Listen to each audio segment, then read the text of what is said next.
നമ്മളിലേക്ക് എന്താണ് ഒരു കസ്റ്റമർ, നമ്മളെ പറയുന്ന ഡിജിറ്റൽ അല്ലെങ്കിൽ നമ്മുടെ ഫിസിക്കലായിട്ടുള്ള ഒരു പ്രോഡക്റ്റ് വാങ്ങിക്കാൻ കസ്റ്റമർ വരുന്നു. ആ കസ്റ്റമർ നമ്മളൊരു ചോദ്യം ഉന്നയിക്കുന്നു, അല്ലെങ്കിൽ നമ്മളിലേക്ക് വരുന്നു. അപ്പോൾ എന്താണ് നമുക്ക് ഫസ്റ്റിൽ നമ്മൾ ആ പറയുന്ന നമ്മുടെ അൽഗോരിതം അനുസരിച്ച് അല്ലെങ്കിൽ നമ്മുടെ ഹ്യൂമൻ ബ്രെയിനിന്റെ തോട്ട് പ്രോസസ് അനുസരിച്ച് we have to define the problem അല്ലേ? ആ പറയുന്ന വ്യക്തിയുടെ പ്രോബ്ലത്തെ നമ്മൾ അഡ്രസ്സ് ചെയ്യണം. ആ പ്രോബ്ലം എന്താണെന്ന് നമുക്ക് മനസ്സിലാവണം. അതിൽ നമ്മൾ കൂടുതലായിട്ട് ചിന്തിക്കണം. രണ്ടാമത്തെ കാര്യം എന്താണ്?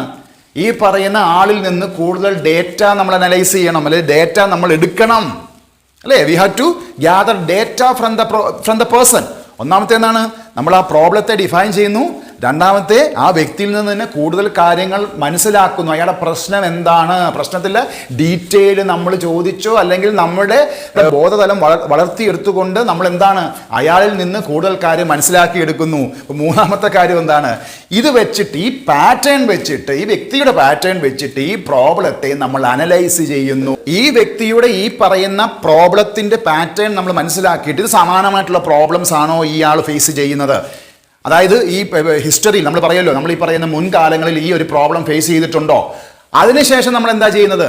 ഇതെല്ലാം വെച്ചുകൊണ്ട് നമ്മൾ നല്ലൊരു സൊല്യൂഷൻ പറഞ്ഞു കൊടുക്കുന്നു. 4 സ്റ്റേജിലൂടെയാണ് സ്ട്രക്ചേർഡ് തിങ്കിങ്.